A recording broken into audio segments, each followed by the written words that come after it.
I was ecstatic, I was excited, I almost cried a little when I saw the email. And I kind of just started crying because I didn't expect it to happen. So the first thing I did was I called my mom crying and I said, I got a scholarship next year. I didn't know how many scholarships I got. I was in my bedroom reading the email and I was screaming and my husband comes in and says, do you know you're waking the baby and you said you want to study? My name is Asia Kaliko Aelakaua Ikekai Jalen Luahati, and I'm studying communications here at Shoreline. I want to get my associate's degree in communications. I'm the current Student Honors Council President of the honors program here on campus. I'm also the current political editor of our student-run newspaper, The Ebb Tide, a job that I've longed for. So I really like involving myself on campus. The job of my dreams is to either be a journalist, helping people and writing, maybe for the New York Times, just doing what I love, and that's writing. My family is currently and has not been in a financial situation where they can help me out, and I've never been the type to ask in the first place. I'm very independent as a person. Growing up, I've financially, physically, mentally, and emotionally supported myself.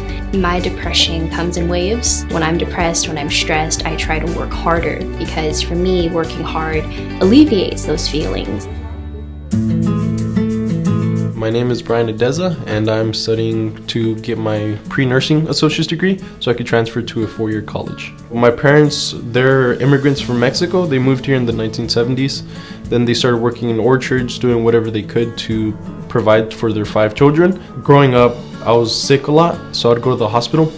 So I thought, why not become a nurse, be the best person that I could be, and make them smile at least once in their stay. Volunteering, I just applied to Seattle Children's. I got called, and every Saturday we clean all the toys, we take birthday gifts to some of the patients, and then we play with them while they're in the hospital. My name is Cassidy Callahan, and right now I'm just getting my AA so that I can transfer next year to Central Washington University. I originally came to Shoreline on a softball scholarship. My softball family is some of my best friends, and they'll always be my sisters. Fans on 3, 1, 2, 3, fans! My junior year of high school, my parents both lost their jobs, and we struggled after that. I'm having to pay for not only school and books and all that, but I'm also having to pay for housing and utilities and all that. I work a lot. Right now, I'm working at Regal Cinemas in Linwood. My area of study is secondary education with an emphasis in English and history. After Shoreline, I am gonna be going to Central Washington University. I'm hoping for 2 years, but it'll probably be 3 years so that I can finish my master's degree. My name is Andrew Pratt. I come from a pretty broken family background. I've been homeless 3 times in the last 12 months, and I have a lot of physical and mental health issues that have been impacting my ability to attend school. So the main illness that I have, that's called Ehlers-Danlos syndrome hypermobility type. I have a malformation in all the production of collagen in my body. So all the ligaments in my body, they're stretchier than they should be. I can't eat a lot of things because they just don't move correctly through my stomach. And because I also identify as transgender and queer, I've dealt with a lot of really bad experiences from that, which lead to more anxiety and PTSD. And altogether, I am a giant mess just struggling to make it in the world and barely keeping it together. My name is Agnes Battier. I'm a student of nursing program. I'm a Kenyan from Africa. When I came here, I worked with a facility that was taking care of the elderly.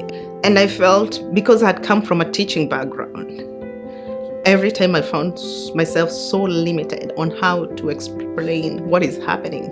And I said, you know what, I need to be informed.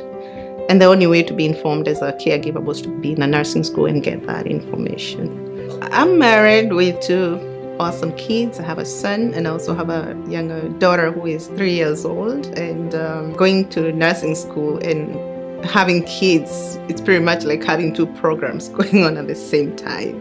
When I came to get my scholarship, I had my whole family coming with me because they knew what it meant. We all knew what it meant for the whole family. I would say thank you very much, because That scholarship that I received not only helped me pay for the remaining credits I needed, but also helped me not have to worry about should I pay rent or should I pay for school. You're giving them hope, you're giving them a second opportunity, you're giving them a chance, and you are not only just allowing them to continue learning, you're giving students who may not be financially capable a variety of options. To have somebody step forward and give you such a personal gift as to pay for your education, particularly when you come from a background where people have reinforced that you don't deserve it, it is a life-changing opportunity. Now I get to go on in my education and fulfill my dreams. It also teaches us something that we also need to give when we get out of here. It teaches me that my process was empowered by someone else. So I need to empower someone else going forward. Yeah.